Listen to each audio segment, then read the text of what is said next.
Hello everyone, स्वागत है बेटा आप सबका हमारे इस नए लेक्चर में कंटिन्यूटी के। और मुझे पूरी उम्मीद है बेटा कि पिछले 2 लेक्चर में आपका बहुत सारा कंसेप्ट क्लियर हो गया होगा। कंटिन्यूटी में आपने बेटा थियोरेटिकल भी एस्पेक्ट देख लिया इस चैप्टर का, and at the same time हमने बेटा कई सारे सवालों की भी प्रैक्टिस की।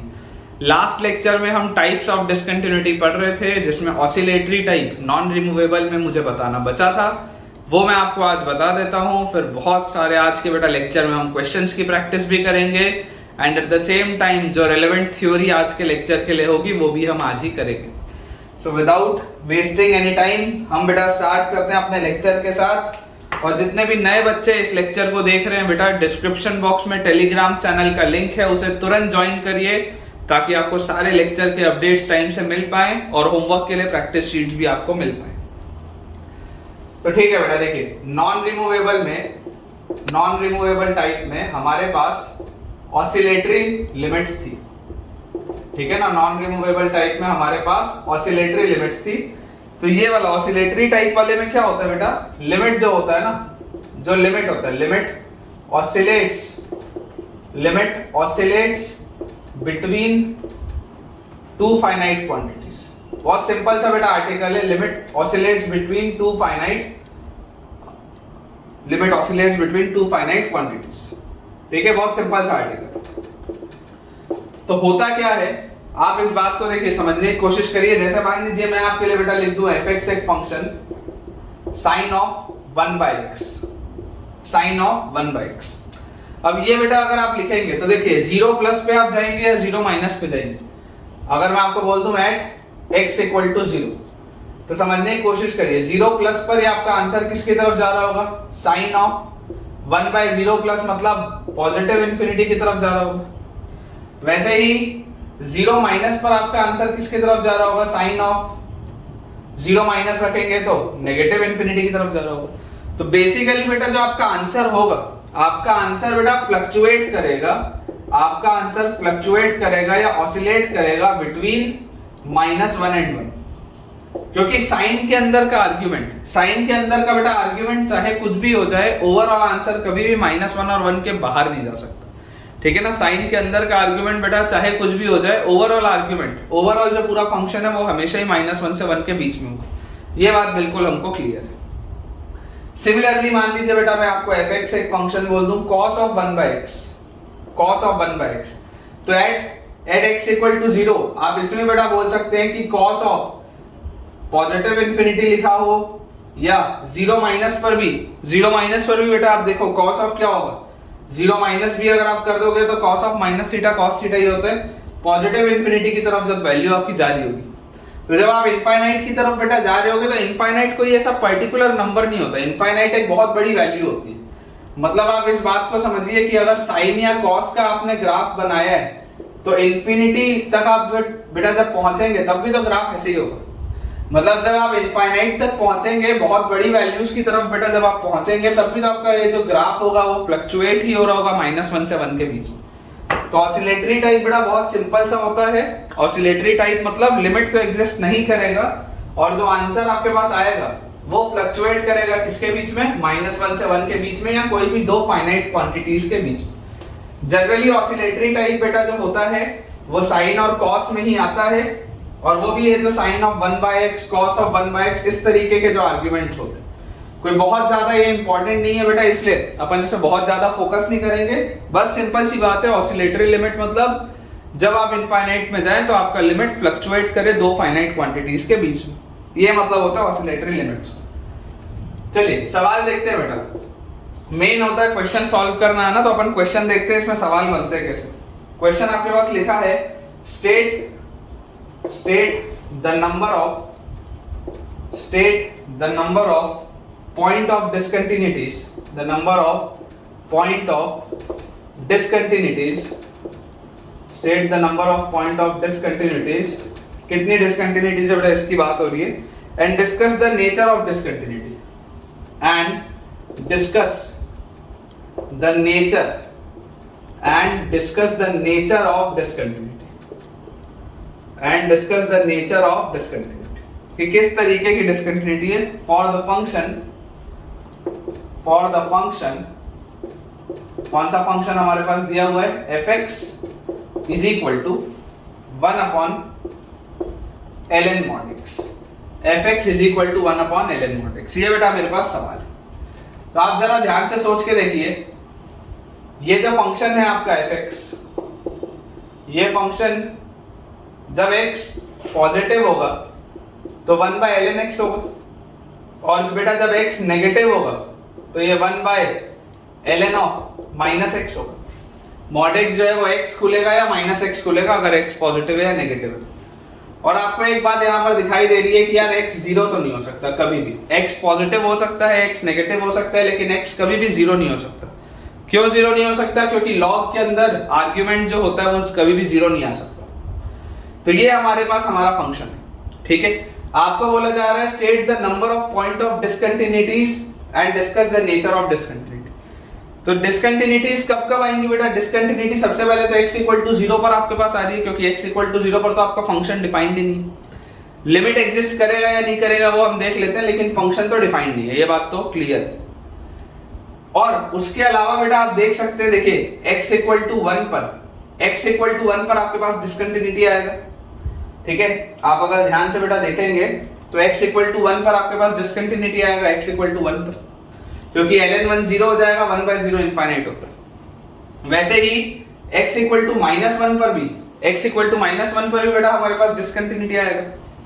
x इक्वल टू 1 पर तो आएगा ही, x इक्वल टू माइनस 1 पर भी आएगा, क्योंकि ln ऑफ माइनस 1 जब हम करेंगे तो ln ऑफ प्लस 1 आएगा, उस पे भी आपके पास डिसकंटिन्यूटी आ रहा है।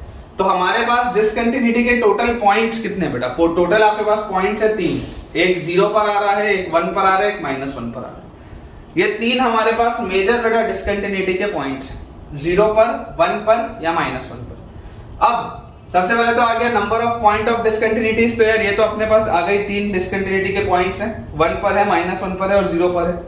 और उसके बाद अगर अब मैं discuss the nature of discontinuity बोलूं कि किस तरीके की डिसकंटिन्यूटी है, तो सबसे पहले बेटा आप 0 प्लस पर देखिए, 0 प्लस पर अगर हम 0 प्लस पर बेटा बात करें तो 0 प्लस पर हमको क्या दिख रहा है? 0 प्लस पर आपके पास वैल्यू क्या आएगा? 1 बाय ln ऑफ 0 प्लस आएगा। 0 प्लस पर आपका ln का ग्राफ कैसा होता है याद करो, इस तरीके का अगर आप ग्राफ बनाएंगे तो 0 प्लस पर बेटा ln का ग्राफ होता है आपके पास माइनस इन्फिनिटी। देख लो 0 प्लस पर ln का आपके पास ग्राफ होता है माइनस इन्फिनिटी। तो अगर माइनस इन्फिनिटी की ये तरफ जा रहा है तो ये पूरी चीज किसकी तरफ जाएगी? 1 बाय इन्फिनिटी मतलब 0 की तरफ जाएगी, भले माइनस साइड से जाएगी लेकिन 0 की तरफ जाएगी। अच्छा 0 माइनस पर अगर मैं देखूं, 0 माइनस पर, तो 0 माइनस पर मेरा ग्राफ कैसा होगा? देखो 1 upon ln of minus of क्या है? 0 माइनस, माइनस ऑफ 0 माइनस मतलब एक पॉजिटिव क्वांटिटी अंदर, तो लॉग के अंदर तो पॉजिटिव क्वांटिटी आती है। इसका भी आंसर देखो, एक पॉजिटिव क्वांटिटी में इसका भी आंसर किसकी तरफ जाएगा? 0 की तरफ जाएगा, क्योंकि नीचे माइनस इन्फिनिटी आ रहा होगा तो ये भी 0 की तरफ ही जाएगा। मतलब कि x इक्वल टू 0 पर बेटा लिमिट x अप्रोचेस 0, देखो लिमिट x अप्रोचेस 0, fx जो है जिसको आपने 1 बाय ln mod x बोले, लिमिट एग्जिस्ट कर रहा है, लिमिट एग्जिस्ट कर रहा है, लिमिट का आंसर 0 की तरफ भी जाता हुआ दिख रहा है। लिमिट एग्जिस्ट कर रहा है, लिमिट का आंसर 0 की तरफ भी जाता हुआ दिख रहा है, लेकिन क्या फंक्शन की वैल्यू 0 पर डिफाइंड है क्या? तो फंक्शन तो 0 पर डिफाइंड नहीं है, function is not defined in 0। 0 पर आप देख सकते हैं बेटा, 0 पर तो आप 0 रख ही नहीं सकते, यहाँ पे फंक्शन डिफाइंड नहीं। तो 0 पर किस तरीके की डिसकंटिन्यूटी आएगी बेटा? लिमिट एग्जिस्ट कर रहा है मतलब रिमूवेबल है, और 0 पर फंक्शन डिफाइंड ही नहीं है मतलब मिसिंग पॉइंट है। तो this is missing point removable type, missing point removable type, ये हमको बेटा इंपॉर्टेंट है पता होना। Missing point removable type discontinuity, ये इसका आंसर है, missing point removable type discontinuity 0 पर। ठीक है, एक बार अपन चेक भी कर लेते हैं। 0 पर बेटा अगर आप देखेंगे तो लिमिट एग्जिस्ट करता है 0 प्लस पर और 0 माइनस पर। 0 प्लस पर और 0 माइनस पर आपका जो फंक्शन है वो 0 की तरफ जा रहा है, बिल्कुल सही है, इसलिए बेटा ये रिमूवेबल डिसकंटिन्यूटी है, मिसिंग पॉइंट। ठीक है, अब हम बात करते हैं 1 पे। ठीक है, अब हम बेटा बात करते हैं 1 पे। तो सबसे पहले आप देखिए x इक्वल टू 1 पर आपका फंक्शन डिफाइंड है। आप अगर x की वैल्यू 1 रखेंगे, अगर आप x की वैल्यू 1 रखेंगे तो देखिए ln 1 आ जाएगा। ln 1 क्या होता है? 0 होता है, मतलब 1 बाय 0, ये तो इन्फिनिटी की तरफ जाएगा। x इक्वल टू बेटा अगर आप 1 रखेंगे तो ये पूरा फंक्शन किसकी तरफ जाएगा? इन्फिनिटी की तरफ। आप 1 प्लस पर देखो, आप 1 प्लस पर देखो, 1 प्लस पर आपका ये फंक्शन क्या है, 1 बाय ln ऑफ 1 प्लस आ रहा है, 1 प्लस पर ये 1 है, 1 प्लस पर ये किसकी तरफ है, 0 की तरफ है आपका फंक्शन। 1 प्लस पर देख लो पॉजिटिव 0 की तरफ है आपका फंक्शन, तो अगर 1 प्लस पर मेरा फंक्शन 0 की तरफ है तो 1 बाय 0 ये किसकी तरफ जाएगा, इन्फिनिटी की तरफ जाएगा। और 1 माइनस पर क्या है, 1 माइनस पर देखो ये 0 से छोटा है अभी भी 0 के ही पास, लेकिन 0 से छोटा है 1 माइनस पर, तो 1 बाय 1 माइनस पर अगर आप देखेंगे तब भी फंक्शनल रूल तो यही है, तो ln ऑफ 1 माइनस आएगा। 1 माइनस में आंसर क्या आएगा, 0 के पास आएगा लेकिन नेगेटिव आंसर होगा, मतलब इसमें ये माइनस इन्फिनिटी की तरफ जाएगा। तो पहली बात तो देख लीजिए, क्या इसमें लिमिट एग्जिस्ट कर रहा है, क्या लिमिट एग्जिस्ट नहीं कर रहा बेटा। आप देख सकते हैं इनफाइनाइट टाइप में है और लिमिट एग्जिस्ट नहीं कर रहा, क्योंकि लिमिट किसकी तरफ जा रहे हैं, दोनों लिमिट्स अलग अलग है और ये इन्फिनिटी की तरफ जा रहा है। तो अगर लिमिट एग्जिस्ट नहीं कर रहा, लिमिट डज नॉट एग्जिस्ट, तो बेटा अगर लिमिट एग्जिस्ट नहीं करेगा इसका मतलब ये क्या आ जाएगा, नॉन रिमूवेबल टाइप। और नॉन रिमूवेबल में भी कौन सा वाला, इनफाइनाइट टाइप। नॉन रिमूवेबल में 3 तरीके के होते थे, फाइनाइट, इनफाइनाइट और ऑसिलेटरी। तो आप इसमें देख सकते हैं this is non removable infinite type discontinuity, ठीक है, non removable infinite type discontinuity ये हमारे पास आ जाएगा। ठीक है, ध्यान से देख लीजिए, जैसे हम 1 पे देखेंगे ना, 1 पर जब हम बात करेंगे तो 1 प्लस पर आपका बेटा जो फंक्शन है वो पॉजिटिव इन्फिनिटी की तरफ जा रहा है, 1 माइनस पर आपका बेटा जो फंक्शन है वो नेगेटिव इन्फिनिटी की तरफ जा रहा है, इसलिए लिमिट तो एग्जिस्ट नहीं करेगी। और क्योंकि बेटा लिमिट एग्जिस्ट नहीं करेगी इसलिए नॉन रिमूवेबल डिस्कंटिन्यूटी है इनफाइनाइट टाइप की। लास्ट देखते हैं, यहां पर देख लेते हैं। 1 पे हमने देख लिया, 0 पर हमने देख लिया, -1 पर देखते हैं। -1 पर देखते हैं क्या बिहेवियर चल रहा है। तो सबसे पहले बेटा -1 माइनस पर देखो, -1 माइनस पर, -1 पर ये वाला बिहेवियर होगा, मतलब 1 बाय ln ऑफ -1 मतलब 1, माइनस ऑफ -1 मतलब ये 1 माइनस पर आपको बात हो रही है। 1 माइनस पर देखो, 1 माइनस पर ये किसकी तरफ जा रहा है, नेगेटिव में जा रहा है और 0 के पास है, मतलब ये पूरी चीज माइनस इन्फिनिटी की तरफ जाएगी। और -1 प्लस पर अगर मैं बोलूंगा तो this will B 1 upon ln of -1 मतलब 1 प्लस, तो 1 प्लस पर ये किसकी तरफ जाएगा, देखो 1 प्लस पर ये 0 की तरफ जाएगा पॉजिटिव साइड से, तो ये आ जाएगा प्लस इन्फिनिटी। मतलब अभी भी लिमिट तो एग्जिस्ट नहीं कर रही, -1 पर भी बेटा लिमिट एग्जिस्ट नहीं कर रही है, तो since limit does not exist तो ये आ जाएगा नॉन रिमूवेबल। लिमिट एग्जिस्ट नहीं कर रही है तो ये आ जाएगा नॉन रिमूवेबल, और उसमें भी infinite type, non removable and infinite type, क्योंकि लिमिट आप देख सकते हैं इन्फिनिटी की तरफ जा रहा है। ठीक है, तो -1 प्लस पर बेटा आपका ये फंक्शन माइनस इन्फिनिटी की तरफ जा रहा है, और -1 माइनस पर बेटा ये आपका जो फंक्शन है इन्फिनिटी की तरफ जा रहा है। आप देख लीजिए -1 माइनस, एक बार अपन ध्यान से और देख लेते हैं। -1 माइनस अगर बेटा बोला जा रहा है मतलब कि -1 से थोड़ा सा छोटा है ना, -1 से थोड़ा सा छोटा, -1 से थोड़ा सा छोटा मतलब कि आप इसको बोल सकते हैं -1.001, इस तरीके का। तो जब इसको इसमें अपन ने शायद एक एरर किया, उसको अपन ठीक कर लेते हैं। -1 माइनस मतलब -1 से थोड़ा सा छोटा, -1 प्लस मतलब -1 से थोड़ा सा बड़ा, मतलब ये आ जाएगा -0.999 इस तरीके का। ठीक है, तो हमारे पास -1 माइनस अगर लिखा हुआ है तो -1 माइनस जैसे आप अंदर यहां पर रखेंगे तो -1 देखो ln ऑफ -x रखोगे ना, तो -1.001 करेंगे तो ये 1.001 आ जाएगा। 1.001 में ये आपके पास आ जाएगा पॉजिटिव इन्फिनिटी और ये 0 की तरफ आएगा। यहाँ पे बेटा पॉजिटिव इन्फिनिटी आएगा, इसको आप ठीक कर लेंगे, बेटा ध्यान से देखिए। -1 माइनस का क्या मतलब होता है, -1.001। ठीक है, और यहाँ पर आप जैसी बेटा देखो इसमें माइनस साइन से इसको मल्टीप्लाई करेंगे तो आपके पास आ जाएगा 1.001। तो 1.001 आपके पास जैसी आएगा तो उसका देख लीजिए आप, ये पॉजिटिव साइड से है 0 की तरफ, तो 1 बाय पॉजिटिव 0 अगर आप करोगे तो इन्फिनिटी आएगा। और यहाँ पर -1 प्लस पर है, -1 प्लस मतलब -1 प्लस h जैसा कुछ, -1 प्लस मतलब -1 प्लस h जैसा कुछ, मतलब कि ये -0.999 है। तो -0.999 की अगर बेटा मैं तरफ इसको अंदर रखूं तो ये आ जाएगा ln of plus side of 0.99, मतलब यहाँ पर ये देखो ये 0 की तरफ तो जा रहा है लेकिन नेगेटिव साइड से जा रहा है, तो यहाँ पर आ जाएगा ये 1 माइनस और 0 की तरफ अगर जा रहा है और नेगेटिव साइड से जा रहा है तो इसका आंसर हो जाएगा क्या, माइनस इन्फिनिटी। ठीक है, इसको करेक्ट कर लेंगे, मैं भी इसमें करेक्ट कर लेता हूँ। -1 प्लस पे बेटा आपका आंसर आएगा माइनस इन्फिनिटी के पास, और -1 माइनस पे आपका आंसर आएगा प्लस इन्फिनिटी के पास। ये वाला आंसर तो सेम ही है कि क्योंकि लिमिट दोनों अलग अलग आ रही है, इन्फिनिटी के पास आ रही है, तो लिमिट बेटा आपके पास एग्जिस्ट नहीं करेगा, इसलिए इनफाइनाइट टाइप है। अपन ऐसा करते हैं, इसका बेटा देखो ग्राफ बना के देखते हैं, इसका अपन ग्राफ बना के देखते हैं, उससे अपने को और ज्यादा बेटर तरीके से क्लियर होगा। ठीक है, देखिए आप अगर बेटा इसका ग्राफ बनाएंगे तो आपको इसमें एक चीज पता चलती है कि इसमें डिस्कंटिन्यूटी कहां पर आ रही है, 0 पर डिस्कंटिन्यूटी आ रही है, 1 पर डिस्कंटिन्यूटी आ रही है, और -1 पर डिस्कंटिन्यूटी आ रही है। -1 पर, 1 पर और 0 पर, ये 3 जगह डिस्कंटिन्यूटी आ रही है। 0 प्लस पर आपकी लिमिट 0 के पास है, 0 माइनस पर आपकी लिमिट 0 के पास है, और 1 पर क्या हो रहा है, 1 प्लस पर, ये सबसे पहले 1 माइनस पर देखो, ये 1 है, 1 माइनस पर ये माइनस इन्फिनिटी के पास है, मतलब कि ये ऐसा डिक्रीज हो रहा होगा। और -1 प्लस पर बेटा आपके पास ये माइनस इन्फिनिटी के पास है, मतलब यहां पर भी ये डिक्रीज हो रहा होगा। ये आपकी लाइन, ये आपकी 1 वाली लाइन, ठीक है, ये 1 है, ये -1। अच्छा, इसके बाद देखो ध्यान से, यहां पर 0 पर तो आपका फंक्शन डिफाइंड नहीं है, इसलिए यहां पर क्या आ गया, मिसिंग पॉइंट आ गया। -1 माइनस पर क्या है, -1 माइनस पर बेटा ये पॉजिटिव इन्फिनिटी की तरफ है यहां पर, और 1 प्लस पर क्या है, 1 प्लस पर भी पॉजिटिव इन्फिनिटी पे, मतलब यहां पर, मतलब ये इस तरीके का इसका कुछ ग्राफ होना चाहिए। ठीक है, देख लीजिए इसका ग्राफ बेटा कुछ इस तरीके का आना चाहिए। आप अगर बनाएंगे तो आपको दिखाई दे देगा इस तरीके का बेटा इसका कुछ ग्राफ हमारे पास आएगा। ठीक है, ये इसका ग्राफ है, आप ध्यान से देख लीजिए। यहां पर बेटा देखो, जब भी कंफ्यूजन हो ना, इस बात को याद रखना, -1 माइनस बोला जा रहा है, मतलब -1 माइनस h, मतलब -1 से छोटा।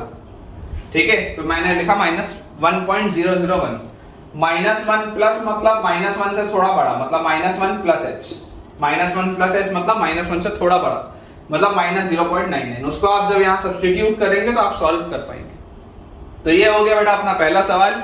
मुझे उम्मीद है कि आपको यार ये अच्छे से समझ में आया होगा, काफी सारे इसमें कंसेप्ट्स थे, तो अपन इसको क्लियर करते हैं बेटा, अगले सवाल की तरफ आगे बढ़ते हैं। ठीक है बेटा, देखिए अगला सवाल देखते हैं, छोटे छोटे से सवाल हैं। क्वेश्चन हमारे पास लिखा हुआ है, the function f such that from r minus 0 से लेकर r तक, r minus 0 से लेकर r तक, given by fx equal to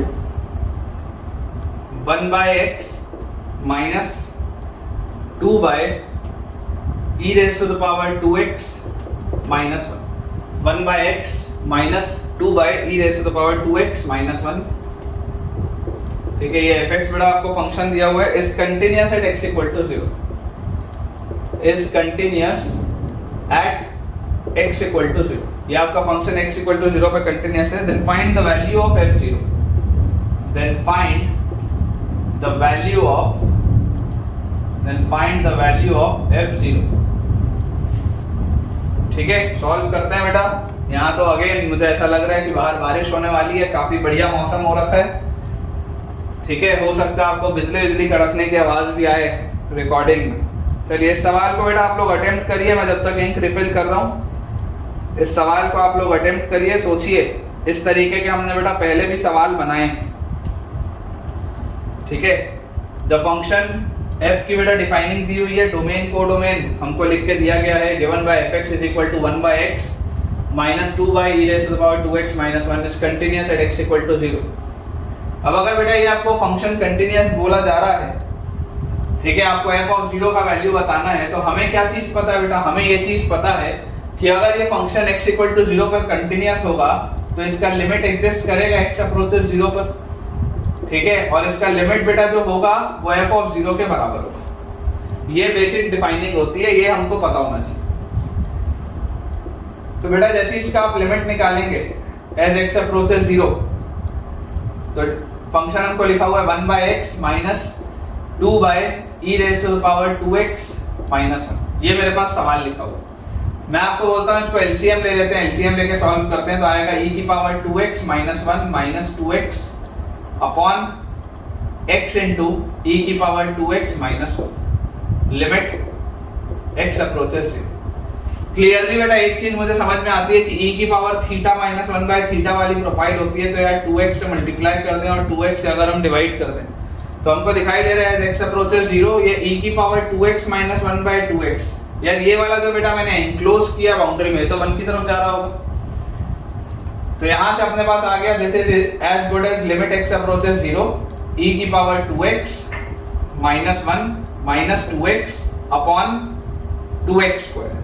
ये अपने पास बेटा लिखा हुआ। आप अगर चाहें तो एक्सपेंशन लगा सकते हैं, बहुत आसान से इसका एक्सपेंशन है। e की power 2x will be e की पावर थीटा क्या होता है, e की पावर थीटा होता है बेटा 1 plus theta square by 2 factorial, इस तरीके से। तो 1 plus 2x bye 1 factorial plus 2x का स्क्वायर बाय 2 फैक्टोरियल, और इसके आगे लिखने की जरूरत नहीं है अपने को क्योंकि नीचे ही मैक्सिमम पावर 2 तक है तो उसके आगे जाने की जरूरत नहीं है। इसके आगे लिखा हुआ है -1 माइनस 2x और डिवाइड में बेटा हमारे पास लिखा हुआ है 2x स्क्वायर और लिमिट बेटा लगी हुई है limit as and when x approaches 0। ठीक है, लिमिट लगी हुई है x अप्रोचेस 0।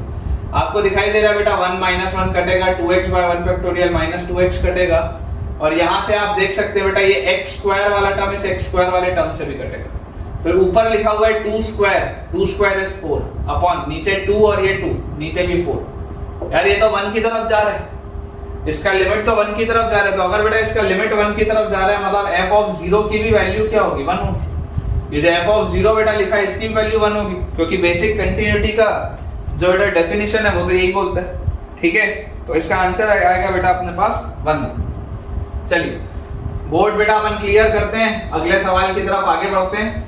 ठीक है, मजा अगर आ रहा हो यार और अगर आपको कंटिन्यूटी के बेटा सारे कांसेप्ट्स क्लियर हो रहे हो तो मुझे कमेंट्स में आप बिल्कुल बताइएगा कि आपको फायदा हो रहा है या नहीं हो रहा। ठीक है, आपको फायदा हो रहा है या नहीं हो रहा बेटा, ताकि मैं आपके लिए इसी तरीके से मेहनत करते रहूं। अगर आपको फायदा हो रहा होगा तभी बेटा ये लेक्चर लाएंगे, और अगर आपको ज्यादा कोई फायदा हो नहीं रहा इन लेक्चर से तो फिर कोई मतलब नहीं है इसको करवाने का। चलिए, तो जैसा भी आपका फीडबैक होगा मुझे बताइएगा जरूर बेटा आप कमेंट्स में। अगला हमारे पास सवाल लिखा हुआ है, नेक्स्ट क्वेश्चन दिया हुआ है let fx is equal to, defining है बेटा फंक्शन की 1 plus 3x raise to the power 1 by x, 1 plus 3x raise to the power 1 by x और e cube 1 plus 3x raise to the power 1 by x और e cube. ये है बेटा when x is not equal to 0, ये है when x is equal to 0। आसान सा सवाल है, क्वेश्चन है discuss the continuity of fx, discuss the continuity of fx at x equal to 0 and x equal to 1। आपको fx की continuity बेटा डिस्कस करनी है x equal to 0 पर और x equal to 1 पर। जरा सोच के देखिए, x equal to 1 पर तो कोई प्रॉब्लम आनी नहीं चाहिए, अपने हिसाब से x equal to 1 पर तो बेटा कोई प्रॉब्लम आनी चाहिए क्योंकि ये फंक्शन है। एक बार सॉल्व करके देखते हैं। फिर सबसे पहले आप देखिए x equal to 0 पर आपसे बोला जा रहा है, x equal to अगर आपको बेटा 0 पर बोला जा रहा है तो देखो फंक्शन की वैल्यू 0 पर कितनी है, फंक्शन की वैल्यू 0 पर है e क्यूब। अच्छा 0 प्लस पर क्या होगा, 0 प्लस पर क्या होगा, limit x approaches 0 plus, 0 plus पर ये वाला आपका फंक्शन होगा, 0 प्लस रखेंगे तो 1 प्लस 0 मतलब 1 की पावर इंफिनिटी। ये प्रोफाइल 1 की पावर इंफिनिटी की है, मतलब ये लिखा हुआ है 1 plus 3x raise to the power 1 by x, 1 plus 3x raise to the power 1 by x। कैसे सॉल्व करते हैं 1 की पावर इंफिनिटी को, इसको बेटा हम लिखते हैं limit e raise to the power limit x approaches 0 plus exponent into base minus 1 मतलब 1 plus 3x minus 1, minus 1 plus 1 कटा, x से x कटा, यार e क्यूब आ रहा है, ये तो e क्यूब आ रहा है, इसमें कोई प्रॉब्लम नहीं है। अच्छा अगर 0 माइनस होता, अगर 0 माइनस की तरफ जा रहा होता, 0 से थोड़ी छोटी क्वांटिटी होती तब क्या होता, अगर ये 0 से थोड़ी सी छोटी क्वांटिटी होती तो आप जरा बेटा सोच के देखिए 1 से यहाँ पे थोड़ी सी छोटी क्वांटिटी आती और 1 से थोड़ी सी छोटी क्वांटिटी जो आती उसकी पावर पे 1/0 माइनस, मतलब वो माइनस इन्फिनिटी की तरफ जा रहा होता। ठीक है, यहाँ पर अगर बेटा मैं बोल देता कि ये 0 से थोड़ी सी छोटी क्वांटिटी है, तो 0 से थोड़ी सी छोटी क्वांटिटी अगर हम लेते तो ये 1 से थोड़ा सा छोटा होता, मतलब एक फ्रैक्शन होता, और उसकी पावर में क्या होता, उसकी पावर में होता एक नेगेटिव पावर ऑफ इन्फिनिटी। उसके फ्रैक्शन में क्या होता, फ्रैक्शन की पावर में नेगेटिव पावर इन्फिनिटी आता, तो इनडिटरमिनेट फॉर्म तो होता। तो आप अगर बेटा 0 माइनस के लिए भी सॉल्व करते, आप अगर 0 माइनस के लिए भी सॉल्व करते तो सेम तरीके से ई क्यू भी आता, सेम तरीके से हमारे पास ई क्यू भी आता। इसका मतलब क्या है बेटा, इसका मतलब ये है कि देखो 0 पर फंक्शन की वैल्यू ई क्यूब है और limit x approaches 0, limit x approaches 0 बेटा जब आप लेकर जा रहे हैं तब भी फंक्शन की वैल्यू क्या है, ई क्यूब है। मतलब कि x इक्वल टू 0 पर तो यार आपका फंक्शन कंटिन्यूअस है, ठीक है ना, x इक्वल टू 0 पर आपका बेटा फंक्शन कंटिन्यूअस है, इसमें कोई प्रॉब्लम नहीं, your function is continuous at x equal to 0। अब अगर अपन बात करें x इक्वल टू 1 पर, तो x इक्वल टू 1 पर देखो फंक्शन की वैल्यू क्या है, फंक्शन की अगर आप वैल्यू देखेंगे x इक्वल टू 1 पर, तो f ऑफ 1 के लिए ये वाली प्रोफाइल है, 1 अगर रखोगे तो 1 प्लस 3 4 की पावर 1, f ऑफ 1 तो 4 आ रहा है, f ऑफ 1 तो 4 आ रहा है। और अगर बेटा मैं 1 प्लस या 1 माइनस पे बात करूं तो कोई भी इंडिटरमिनेट फॉर्म मेरे को तो नहीं लगता ये बनेगा। देखो अगर आप 1 प्लस पर बात करोगे तो 1 प्लस पर बेटा आप अगर बात करेंगे तो आपके पास लिखा हुआ है 1 प्लस 3x की पावर 1/x। आप अगर 1 प्लस रखेंगे, लिमिट x अप्रोचेस 1 प्लस, तो 1 प्लस भी अगर रखोगे तो यार ये क्या होगा, 1 प्लस 3 4 के आसपास होगा ये, और 4 की पावर में क्या आएगा, 1 के आसपास आएगा, मतलब आएगा तो 4 ही। तो बेटा अगर आप 1 प्लस पर भी देंगे या 1 माइनस पर भी देखेंगे तो आंसर क्या आएगा, 4 के ही पास आएगा। मतलब कि आपका ये जो फंक्शन होगा this will be continuous at x equal to 4 also. ये जो आपका फंक्शन होगा ये x इक्वल टू 4 पे भी कंटिन्यूअस होगा, सॉरी x इक्वल टू 1 पे भी कंटिन्यूअस होगा, क्योंकि इसका आंसर किसके पास आ रहा है, 4 के पास आ रहा है। ठीक है, तो आसान सा बेटा ये भी अपने पास सवाल था, कंटिन्यूअस होगा x इक्वल टू 0 पर भी और x इक्वल टू 1 पर भी। चलिए बोर्ड बेटा क्लियर करते हैं, अगले सवाल की तरफ आगे बढ़ते हैं।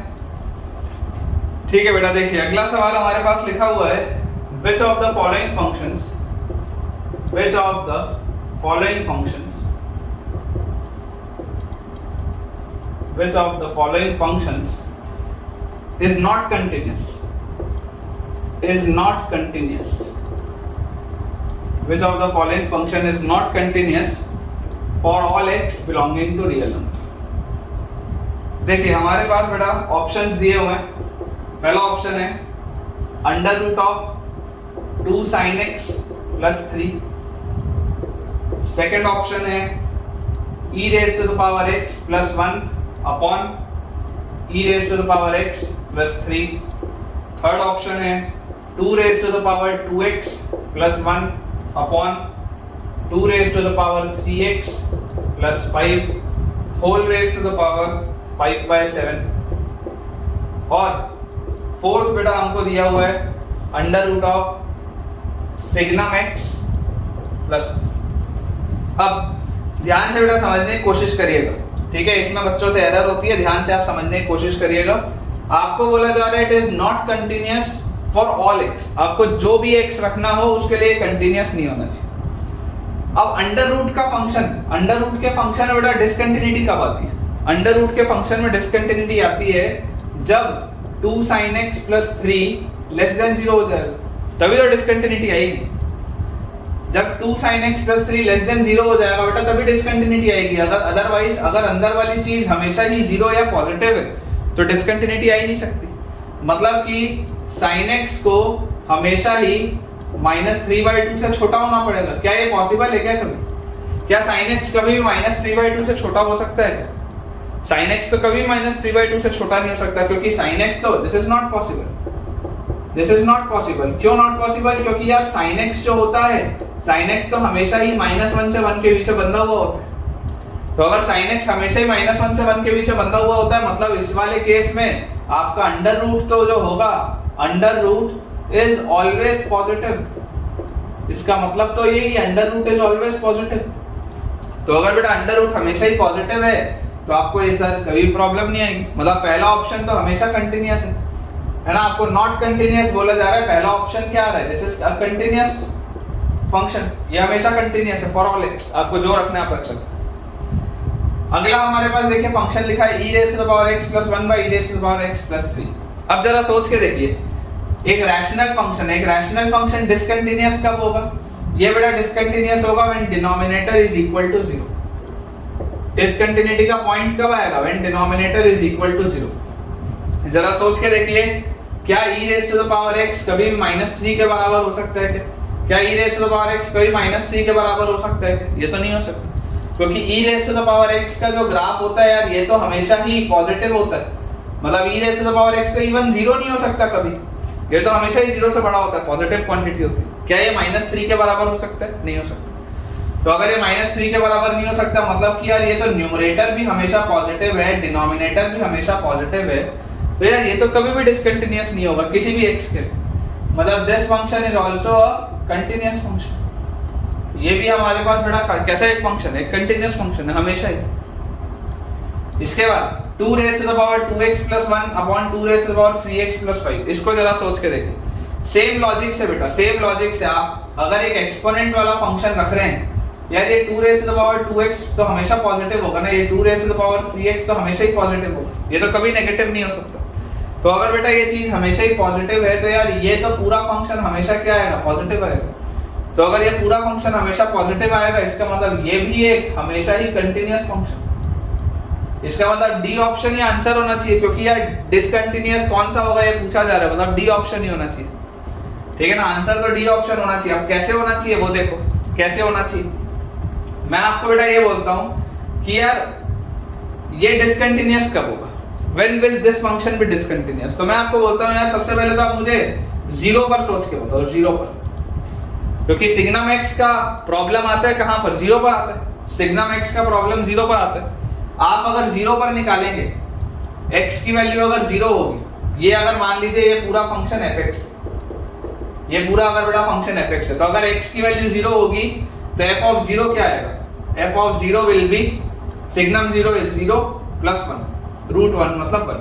ठीक, अब अगर बेटा मैं 0 प्लस पर बात करूं, 0 प्लस पर, 0 से जस्ट थोड़ा सा बड़ा 0 प्लस पर, तो 0 प्लस का सिग्नम क्या होगा? 0 प्लस का सिग्नम विल बी 1 और 1 प्लस 1 इज 2। मतलब कि यार f ऑफ 0 प्लस अगर आप देखेंगे, लिमिट अगर आप निकालेंगे, तो यार ये तो रूट 2 आएगा। 0 प्लस पर तो आंसर रूट 2 आ रहा है। अच्छा 0 माइनस पर क्या हो रहा होगा? 0 माइनस पर जैसे आप 0 माइनस करेंगे, signum of 0 minus, signum of 0 minus, एक नेगेटिव क्वांटिटी का सिग्नम क्या आएगा? -1। तो 1 - 1 तो 0 होता है, मतलब f of 0 minus this will be under root of 0 मतलब 0। तो आप देख सकते हैं बेटा फंक्शन की वैल्यू 0 पर तो 1 है, लेकिन 0 प्लस और 0 माइनस पे लिमिट ही एग्जिस्ट नहीं कर रही, लिमिट डज नॉट एग्जिस्ट। तो अगर बेटा लिमिट डज नॉट एग्जिस्ट, मतलब कि ये वाला फंक्शन क्या होगा? This will be a discontinuous, this will be a discontinuous function. और डिसकंटिन्यूटी आएगी कहां पर बेटा? डिसकंटिन्यूटी आएगी हमारे पास 0 वाले पॉइंट। ठीक है, तो मुझे पूरी उम्मीद है कि ये वाला बेटा आपको पॉइंट काफी अच्छे से समझ में आया होगा। ठीक है, थर्ड ऑप्शन बेटा, जो थर्ड क्वेश्चन था अपना ये, इसका answer will be D option. ठीक है, डी ऑप्शन इसका आंसर हमारे पास आ जाएगा, सिग्नम x प्लस 1। चलिए अगला देखते हैं बेटा क्वेश्चन। देखिए बेटा हमारे पास अगला सवाल लिखा हुआ है, discuss the continuity of, discuss the continuity of, discuss the continuity of fx, और fx फंक्शन हमारे पास बेटा डिफाइंड है x raise to the power 4 minus 5x square plus 4 divided by mod of x minus 1 into x plus 2 mod close। ये है when x is not equal to 1 and 2। ठीक है, इसकी वैल्यू 6 है when x is equal to 1, इसकी value 12 है when x is equal to 2। ये हमारे पास बेटा इस फंक्शन की डिफाइनिंग है। आपको बोला जा रहा है कि आप इसकी कंटिन्यूटी डिस्कस करिए। तो देखिए कंटिन्यूटी बेटा जनरली डिस्कस की जाती है कहां पर? बाउंड्री पॉइंट्स पे। बाउंड्री पॉइंट्स इसमें कौन से हैं? जिन पॉइंट्स पे हरकत हो रही है वो बाउंड्री पॉइंट्स है 1 और 2। ठीक है, बाकी तो ये नॉर्मल एक फंक्शन है। बाउंड्री पॉइंट कहां पर है? बाउंड्री पॉइंट है 1 पे और 2 पे। सबसे पहले अपन 1 प्लस पर देखते हैं। देखिए अपन fx वाले फंक्शन को बेटा थोड़ा सा ठीक से पहले डिफाइन कर लें। ये जो ऊपर लिखा हुआ है इसको अगर मैं फैक्टराइज करूं, when x is not equal to 1 and 2, ये जो ऊपर वाला फंक्शन लिखा है अगर इसको हम फैक्टराइज करें तो हमारे पास आएगा x की power 4 minus 4x square minus x square minus 5x square हो गया plus 4 upon mod of x minus 1 into x plus 4 mod close. तो यहाँ पर हमारे पास आ जाएगा बेटा ये x स्क्वायर कॉमन, अंदर आ गया x square minus 4 minus 1 common, अंदर आ गया x स्क्वायर माइनस 4, नीचे mod of x minus 1 into x plus 4। तो यहाँ से बेटा हमको देखो क्या आता हुआ दिख रहा है यार, ये तो x स्क्वायर माइनस 1 लिखा है मतलब x minus 1 into x plus 1, और x स्क्वायर माइनस 4 लिखा है मतलब x minus 2 into x plus 2, और डिनोमिनेटर हमको दिया हुआ है mod of x minus 1 into x plus 2। ये हमारे पास बेटा ये फंक्शन लिखा है, ये जो ऊपर वाला फंक्शन है ना, इसको अगर आप थोड़ा सा सिंप्लीफाई करके लिखेंगे तो इस तरीके से ये फैक्टर्स में लिखा हुआ। सबसे पहले बेटा 1 प्लस पर बात करते हैं। 1 प्लस पर क्या हो रहा है, ये fx आपका फंक्शन है, limit x approaches 1 plus. 1 plus पर बेटा अगर हम बात करेंगे तो जरा सोच के देखिए, 1 प्लस पर ये आपके पास क्या आएगा 1 प्लस 1, देखो ये वाला फैक्टर तो इससे कटेगा, x माइनस 1 वाला फैक्टर, ये वाला फैक्टर इससे आप काट सकते हैं, x माइनस 1 वाला फैक्टर बेटा देखो 1 प्लस पर है, 1 प्लस पर है मतलब ये 0 और 0 को आप नहीं काट रहे हो, 1 प्लस मतलब ये छोटी सी एक पॉजिटिव क्वांटिटी है, 1 प्लस मतलब ये छोटी सी एक पॉजिटिव क्वांटिटी है, ये कैंसिल आउट हो जाएगी। और 1 प्लस पर वैसे भी आप जानते हैं कि ये मॉड कैसे खुलेगा, तो ये मॉड पॉजिटिव बन के खुलेगा क्योंकि 1 प्लस पर ये भी पॉजिटिव है ये भी पॉजिटिव है, तो x माइनस 1 से x माइनस 1 कटेगा तो 1 प्लस पर ये 1 plus 1 2, 1 minus 2 minus 1, 1 plus 2 3 upon 1 plus 2 3, ये वाला ये 1 प्लस ये x प्लस 2 और x प्लस 2 भी कट जाएगा, तो यार ये 1 प्लस पर तो इसकी वैल्यू आ रही है -2, ठीक है 1 प्लस पर इसकी वैल्यू आ रही है -2।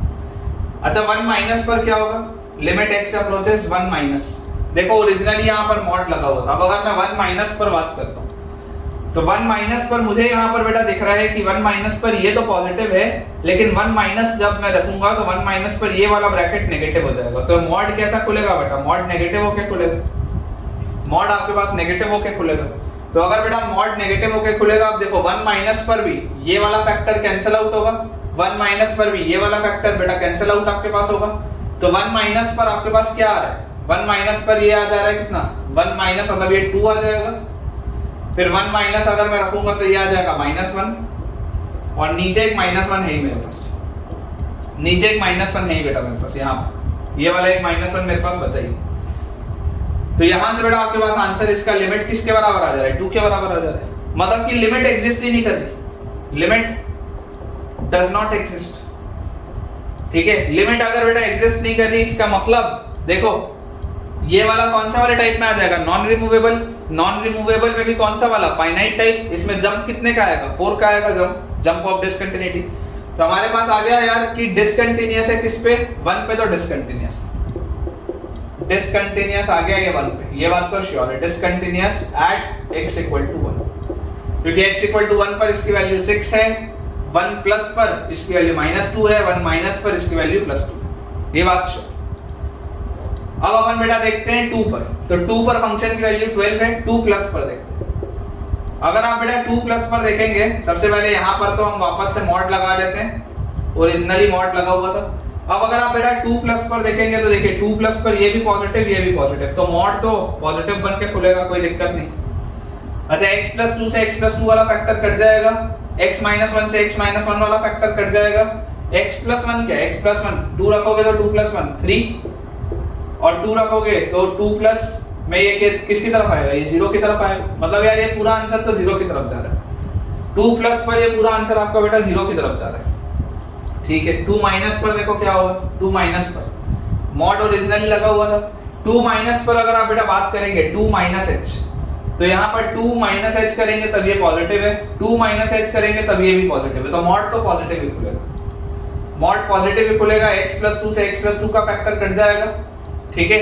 उसके बाद x माइनस 1 से x माइनस 1 का फैक्टर कट जाएगा, 2 माइनस अगर रखूंगा तो 2 प्लस 1 3, और 2 माइनस रखूंगा तो 2 माइनस 2 0, और माइनस मतलब 0 के ही पास हो गए, तो आंसर तो 0 के पास आ रहा है, लिमिट एग्जिस्ट कर रही है, लिमिट एग्जिस्ट कर रही है बेटा।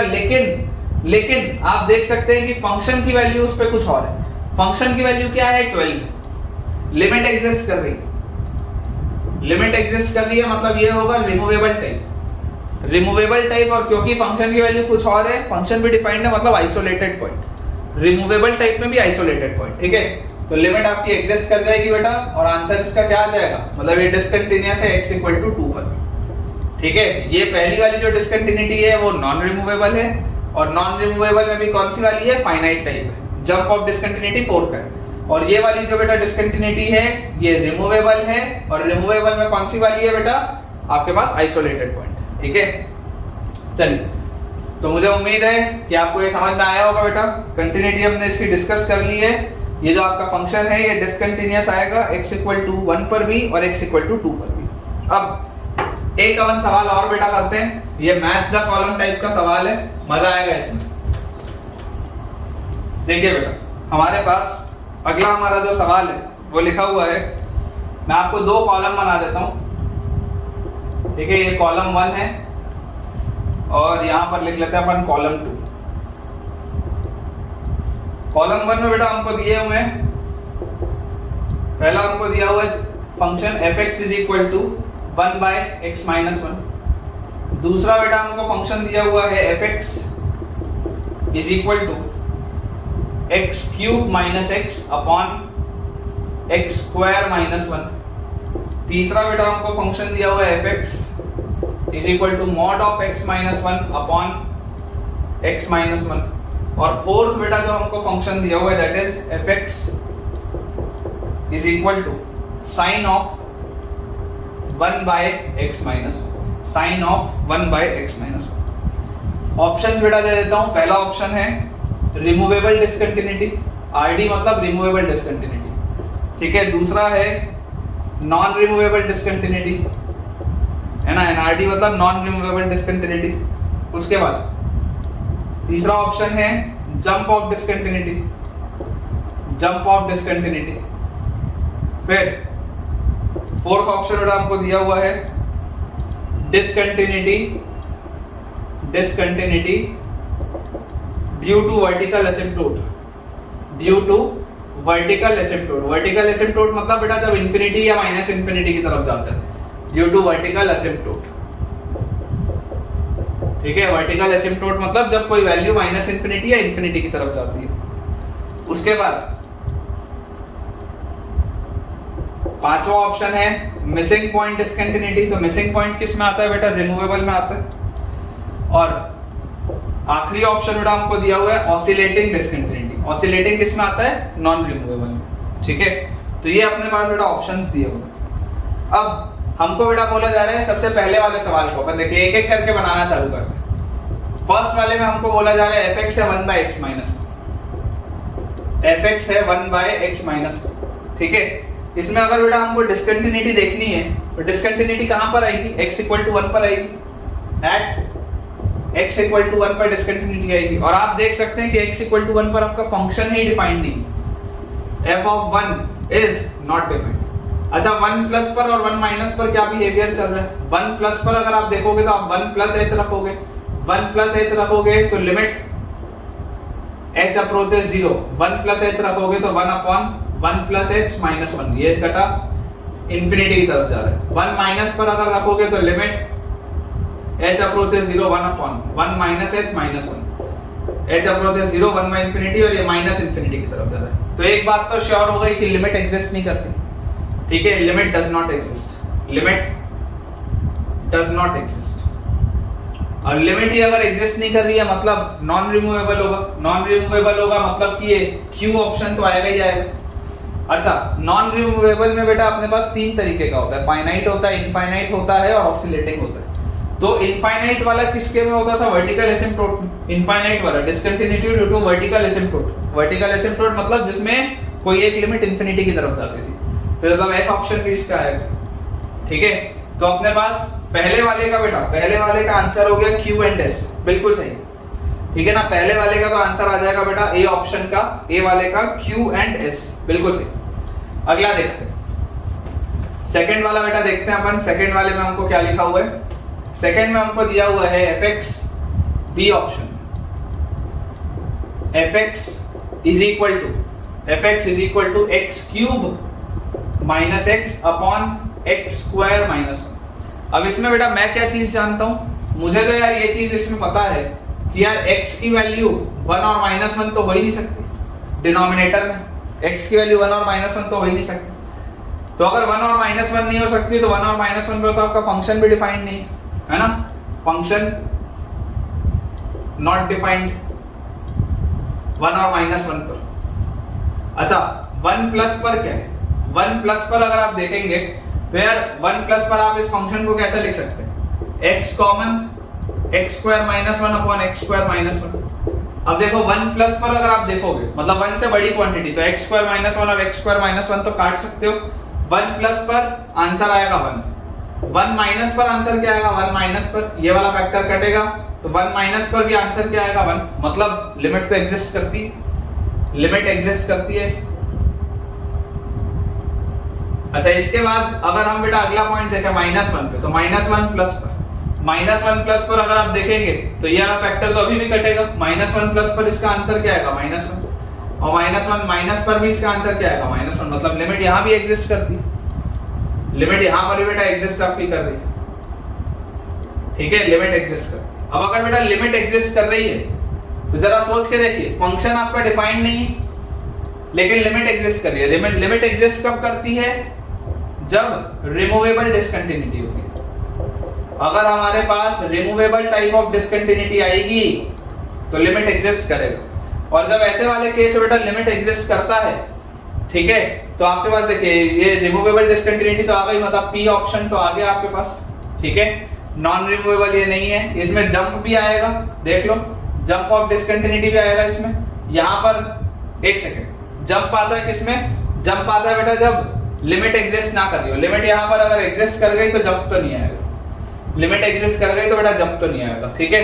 और ये वाला होगा missing point, this is missing point. क्यों मिसिंग पॉइंट? क्योंकि आपका बेटा फंक्शन डिफाइंड नहीं है 1 और -1, तो this is also missing point, मतलब कि डी ऑप्शन, ठीक है। तो अपना जो बेटा बी वाला सवाल है, बी वाले सवाल में हमारे पास P और T दोनों ऑप्शन आएंगे बेटा, बिल्कुल सही। पहले वाले का था Q और S, दूसरे वाले का है बेटा P एंड T, बिल्कुल सही। तीसरा देखते, ठीक है, C वाला बेटा अपन देखते हैं। देखिए इसको क्लियर कर लेते हैं। हमारे पास C ऑप्शन में लिखा हुआ है, C ऑप्शन बेटा हमारे पास लिखा हुआ है fx is equal to mod of x minus 1 upon x minus 1। अब यहां पर भी बेटा प्रॉब्लम कहां आएगा? x इक्वल टू 1 पर प्रॉब्लम आएगा, डिसकंटिन्यूटी x इक्वल टू 1 पर आएगी, मतलब x must not be equal to 1। तो यार सबसे पहले 1 प्लस पर देखो, 1 प्लस पर ये मॉड कैसे खुलेगा? पॉजिटिव बन के खुलेगा, तो x minus 1 by x minus 1, ये तो 1 आ रहा है। और 1 माइनस पर बेटा ये मॉड नेगेटिव बन के खुलेगा, मतलब 1 minus x upon x minus 1, यार ये तो -1 आ रहा है। मतलब कि बेटा लिमिट एग्जिस्ट नहीं कर रही। अगर लिमिट एग्जिस्ट नहीं कर रही मतलब this is non removable discontinuity. अगर लिमिट एग्जिस्ट नहीं कर रही मतलब this is non removable discontinuity, और उसमें भी फाइनाइट टाइप है। फाइनाइट टाइप है मतलब इसमें जंप आएगा, जंप कितने का आएगा? 2 का। जंप ऑफ डिसकंटिन्यूटी आएगा कितने का? 2 का आएगा बेटा जंप, मतलब ये R ऑप्शन भी आएगा, ठीक है। तो इसमें आंसर आना चाहिए Q एंड R। देख लेते हैं एक बार, हमारे पास C ऑप्शन जो है, C ऑप्शन का बेटा आंसर है Q एंड R, बिल्कुल सही, ठीक है, बिल्कुल सही। लास्ट वाला आप देखते हैं, इसको क्लियर करते हैं, लास्ट वाला सवाल देखते हैं। लास्ट वाले में बेटा हमारे पास लिखा हुआ है sign of 1 by x minus 1, fx is equal to sin of 1 upon x minus 1। अब इसमें बेटा आप देखिए प्रॉब्लम कहां पर आएगी? प्रॉब्लम आएगी x इक्वल टू 1 पर। x की वैल्यू 1 नहीं हो सकती है, क्योंकि 1 आप करोगे तो ये साइन के अंदर इंफिनिटी वाला चीज बन जाएगा जो हम प्रेफर नहीं करते। तो अगर हम 1 प्लस की बात करें, 1 प्लस की, तो 1 प्लस में हमारे पास क्या हो रहा होगा behaviour? This will be sine of 1 upon 1 plus h minus 1, 1 minus 1 गया 1 बाय h, मतलब ये तो साइन ऑफ इंफिनिटी के आसपास आ रहा है, ये तो साइन ऑफ इंफिनिटी के आसपास आ रहा है, 1 बाय 0। अच्छा 1 माइनस पर क्या हो रहा होगा, sine of 1 upon 1 minus H minus 1 minus 1 गया यार, ये तो माइनस अगर मैं बाहर भी निकाल लूं तो माइनस 1/0 की तरफ जा रहा है, मतलब इस तरीके का प्रोफाइल बन रहा है। तो यार याद करिए, ये मैंने आपको ऑसिलेटिंग टाइप में बताया था कि साइन के अंदर बेटा अगर इंफिनिटी का प्रोफाइल बनता है तो आंसर तो -1 से 1 के बीच में ही होता है। साइन के अंदर अगर इंफिनिटी का प्रोफाइल आता है, आर्गुमेंट आता है, तो आंसर फिर भी क्या होता है, -1 से 1 के बीच में ही ऑसिलेट करता है। मतलब this is oscillating type discontinuity. और ऑसिलेटिंग टाइप किस में आती है बेटा, ऑसिलेटिंग आती है नॉन रिमूवेबल में, तीसरे टाइप। तो नॉन रिमूवेबल है इसलिए क्यू ऑप्शन है, और ऑसिलेट कर रही है इसलिए you option, you and Q. ठीक है, यू एंड क्यू आएगा बेटा इसका आंसर, बिल्कुल सही है। डी ऑप्शन का answer will be you and Q. ठीक है, तो ये एक सवाल है बेटा, बेसिकली 4 सवाल थे, छोटे छोटे से सवाल थे, और मुझे उम्मीद है कि आपको ये भी समझ में आया होगा। तो बोर्ड बेटा अपना क्लियर करते हैं, अगले टॉपिक की तरफ अपन आगे बढ़ते हैं। ठीक है बेटा, देखिए हमारे पास अगला जो आर्टिकल है बेसिकली एक सवाल जैसा ही है, इसको एज अ क्वेश्चन मैं आपको करा देता हूं। हमारे पास लिखा है f of x plus y is equal to fx into fy। if f of x plus y is equal to fx into fy for all x and y, सारे x और y के लिए अगर ये है, and fx is equal to 1 plus gx into capital Gx, fx is equal to 1 plus gx into capital Gx, where limit x approaches 0, gx is equal to 0, and limit x approaches 0, capital Gx exist। ये हमारे पास दिया है। prove that fx is continuous for all x, fx is continuous, prove that fx is continuous for all x, आपको ये prove करना है कि fx एक कंटिन्यूअस फंक्शन है। ठीक है, हमें एक फंक्शनल बेटा रूल दिया गया, हमें एक फंक्शनल रूल इसमें दिया हुआ है कि f of x plus y is equal to fx into fy for all x and y, और fx की वैल्यू दी हुई है 1 plus gx into capital Gx। अब देखिए, अगर बेटा आपको ये प्रूव करना है कि fx is continuous for all x, हमेशा ही कंटिन्यूअस है, तो मैं आपको ये बोलता हूँ कि यार आप मुझे ऐसा बताइए f of a plus क्या होगा। मान लीजिए किसी भी मैं आर्गुमेंट a पर अगर बात करूं, कंटिन्यूटी की अगर हम बात करते हैं, लेट अस से किसी आर्गुमेंट a पर, है ना, हम चेक कर रहे हैं continuity at x equal to a। मैं x इक्वल टू a पर बेटा अगर कंटिन्यूटी चेक कर रहा हूं, a कुछ भी हो सकता है, अगर मैंने इसको a में कंटिन्यूअस कर दिया, बेसिकली हर जगह कंटिन्यूअस हो जाएगा। तो अगर मैं इसमें a प्लस पर बात करूं तो basically f of a plus h, f of a plus h, इसको हम क्या लिख सकते हैं, f of a into f of h लिख सकते हैं। f of a plus h will be f of a into f of h इस रूल के हिसाब से।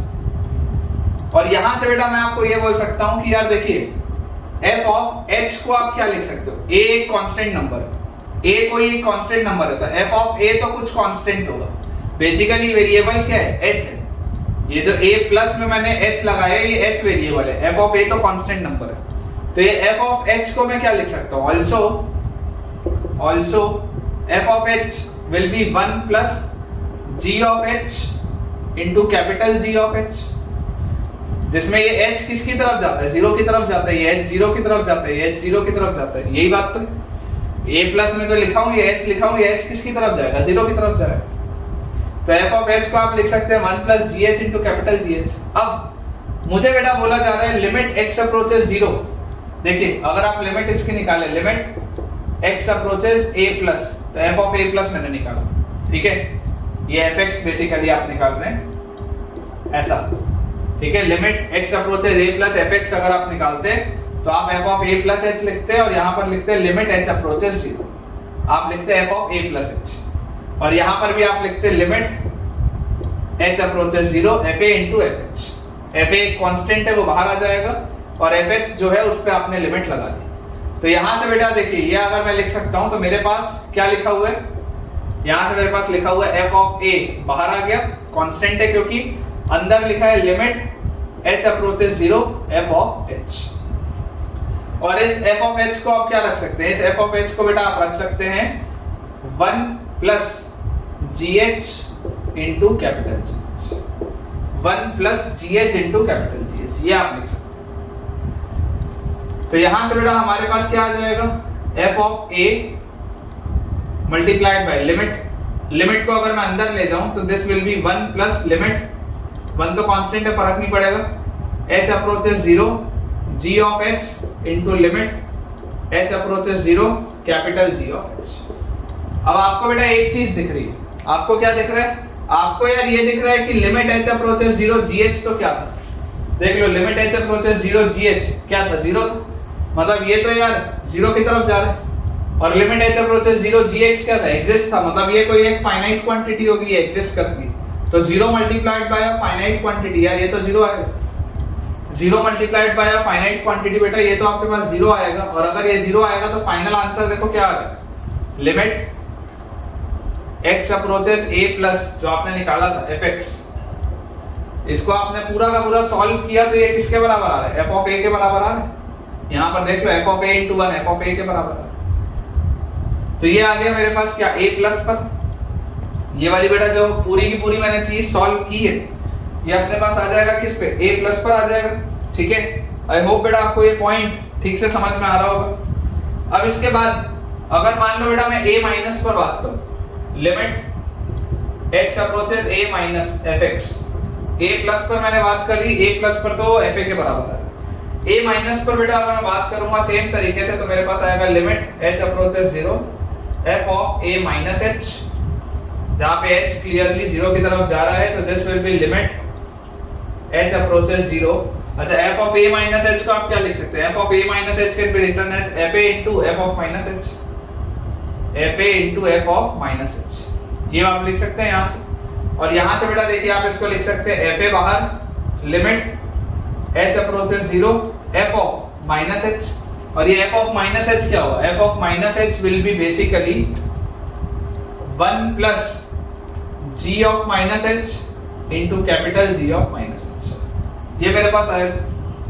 लिमिट को बेटा आप अंदर लेके जाओगे, आप लिखोगे f of a into limit, इसको ऐसे लिखो f of a into 1 plus limit h approaches 0 g of minus h into limit h approaches 0 capital G of minus h। तो यार ये वाली चीज तो अगेन किसकी तरफ जा रही है, ये वाली बाउंड्री तो 0 की तरफ जाती हुई दिख रही है, क्योंकि हमको दिया हुआ है लिमिट x अप्रोचेस 0 gx 0, ये तो 0 की तरफ जा रहा है।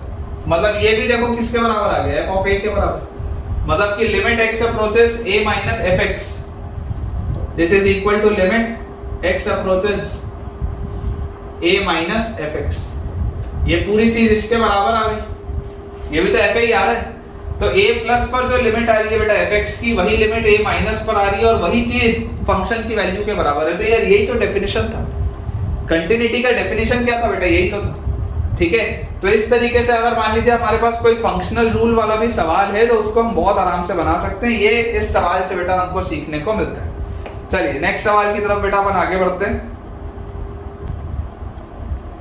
ठीक है बेटा, अपन अपना अगला आर्टिकल देखते हैं अब थ्योरी का। इतने सारे हमने सवाल बना लिए तो अब थोड़ी सी थ्योरी हम पढ़ लेते हैं, इंपॉर्टेंट है। Theorems on continuity, theorems on continuity, important article. Theorems on continuity बेटा देखो, पहला जो थ्योरम है, पहला थ्योरम क्या है मैं आपको बता देता हूं, sum difference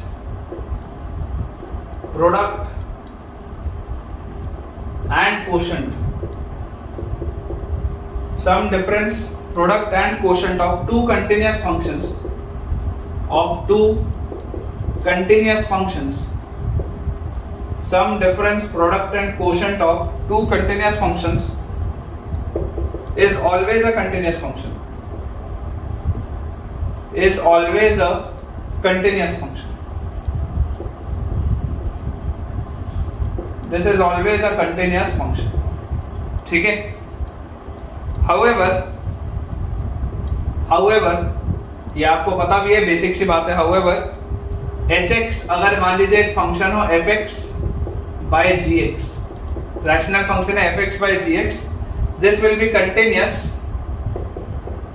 continuous at x equal to a only when g of a is not equal to 0, मतलब डिनोमिनेटर 0 नहीं होना चाहिए, बेसिक सी बात है। बाकी अगर मेरे पास बेटा fx और gx दो कंटिन्यूअस फंक्शन, अगर दो कंटिन्यूअस बेटा फंक्शन है तो उनका सम, डिफरेंस, प्रोडक्ट, कोशेंट हमेशा ही एक क्या आएगा, कंटिन्यूअस फंक्शन आएगा, ठीक है। कुछ इसमें इंपॉर्टेंट पॉइंट्स हैं बेटा जो हमको याद होने चाहिए, ठीक है। ये तो आपका पहला थ्योरम हो गया, ये बेसिक्स है, इसके प्रूफ का आपको कोई काम नहीं है। जो बेसिक सी चीजें आपको जो पता होनी चाहिए मैं आपको वो लिखा देता हूँ। इंपॉर्टेंट कुछ पॉइंट्स, अगर दो फंक्शन कंटिन्यूअस है तब तो उनका सम, डिफरेंस, प्रोडक्ट, कोशेंट सब कंटिन्यूअस आएगा, लेकिन कुछ important point, if fx is continuous, if fx is continuous and gx is discontinuous, मतलब अगर एक फंक्शन कंटिन्यूअस है और दूसरा फंक्शन बेटा अगर डिसकंटिन्यूअस है, if fx is continuous and gx is discontinuous, then fx plus minus gx is discontinuous।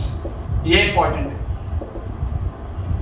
ये इंपॉर्टेंट पॉइंट है बेटा, ये याद होना चाहिए कि अगर एक फंक्शन कंटिन्यूअस है और दूसरा फंक्शन बेटा अगर डिसकंटिन्यूअस हो गया तो दोनों का सम और डिफरेंस 100% डिसकंटिन्यूअस होगा। अगर एक कंटिन्यूअस है और अगर दूसरा फंक्शन बेटा डिसकंटिन्यूअस हो जाता है तो दोनों का सम और डिफरेंस 100% डिसकंटिन्यूअस होगा। कोई चाहे तो इसका प्रूफ भी देख सकता है, हालांकि काम का नहीं है बेटा, काम का नहीं है, लेकिन बता देता हूँ। आप मान लो, मैं एक के लिए बता रहा हूँ, दूसरे के लिए भी सेम होगा। आप मान लो fx plus gx कंटिन्यूअस, ठीक है। मैं fx plus gx के लिए बता दे रहा हूँ, fx minus gx के लिए भी सेम हो। आप मान लो fx plus gx कंटिन्यूअस है ना, अपन इसको कॉन्ट्राडिक्शन से सॉल्व करेंगे।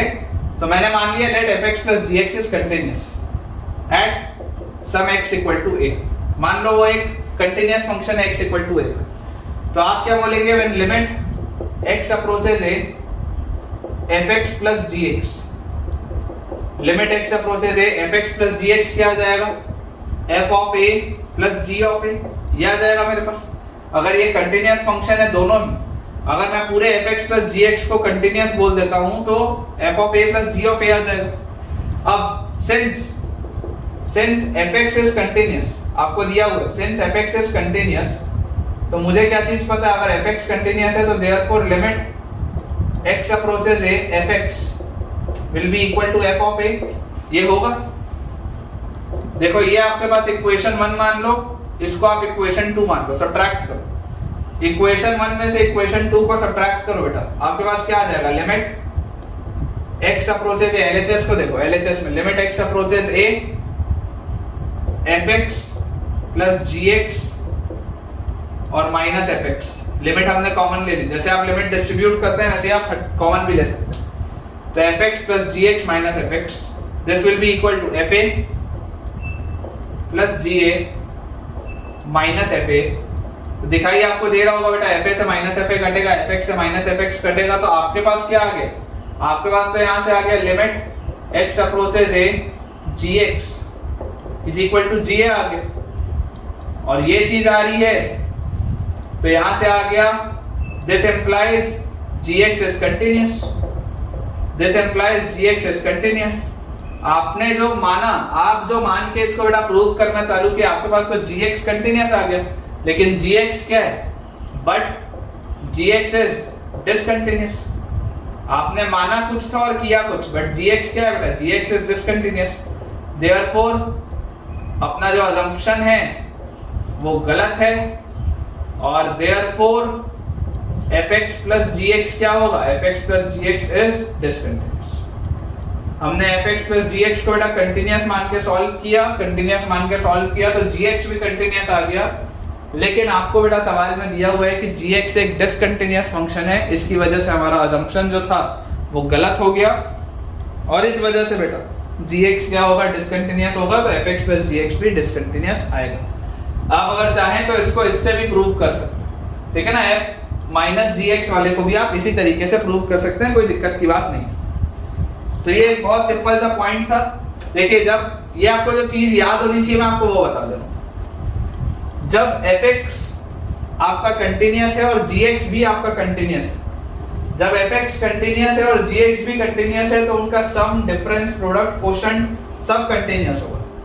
लेकिन बेटा अगर एक कंटीन्यूअस है और दूसरा अगर डिसकंटीन्यूअस हो गया, अगर एक कंटीन्यूअस है और दूसरा डिसकंटीन्यूअस हो गया तो ये बात 100% श्योर हो जाएगी कि उनका सम और डिफरेंस क्या हो जाएगा, डिसकंटीन्यूअस हो जाएगा। अगर एक कंटीन्यूअस है और दूसरा डिसकंटीन्यूअस हो गया तो सम और डिफरेंस क्या हो जाएगा, डिसकंटीन्यूअस हो जाएगा। इसी तरीके से अगला पॉइंट, नेक्स्ट पॉइंट बेटा हमारे पास लिखा है if fx is continuous, if fx is continuous and gx is discontinuous, and gx is discontinuous, एक कंटीन्यूअस है और दूसरा डिसकंटीन्यूअस है, discontinuous at x equal to a, तब अभी मैंने देखा अगर एक कंटीन्यूअस होता है और दूसरा डिसकंटीन्यूअस होता है तो उनका सम और डिफरेंस 100% डिसकंटीन्यूअस होता है, 100%, ये बात श्योर है, सम और डिफरेंस। देन द प्रोडक्ट, इनका जो प्रोडक्ट होगा, मान लीजिए फाई फंक्शन, इनका प्रोडक्ट जो होगा, फाई फंक्शन है fx into gx, इन दोनों का product is not necessarily discontinuous, is not necessarily discontinuous. ध्यान से समझेंगे बेटा, सम और डिफरेंस 100% डिसकंटीन्यूअस होता है, सम और डिफरेंस जो होता है वो 100% बेटा डिसकंटीन्यूअस होता है, लेकिन इनका प्रोडक्ट डिसकंटीन्यूअस हो ऐसा जरूरी नहीं। अगर एक फंक्शन कंटीन्यूअस है और दूसरा डिसकंटीन्यूअस है तब भी ऐसा हो सकता है कि प्रोडक्ट कंटीन्यूअस आ जाए। सम और डिफरेंस 100% डिसकंटीन्यूअस आएगा, ये बात श्योर है। अगर दोनों कंटीन्यूअस होते तो प्रोडक्ट कंटीन्यूअस आएगा, ये बात श्योर है।